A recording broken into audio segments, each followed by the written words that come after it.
জানো মা, আমি ভালো নেই।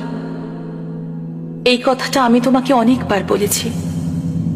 তাছাড়া কাকে বলবো বলো? আমার কষ্টের কথা শোনার মতো কেউ নেই।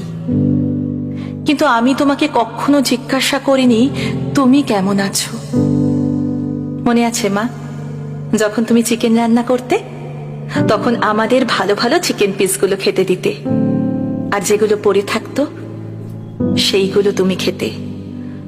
আমি কিছুটা অবাক হতাম আর মনে মনে ভাবতাম কি করে তুমি খাও।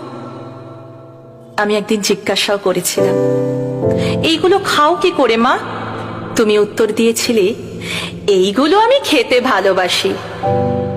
আজ বুঝতে পারছি কেন এগুলো খেতে ভালোবাসতে। কারণ আজ আমিও মা। মনে আছে মা, যখন আমি রাগ করে খেতাম না, আমাকে তোমরা কত খেতে ডাকতে, আমি রাগ করে শুয়ে থাকতাম।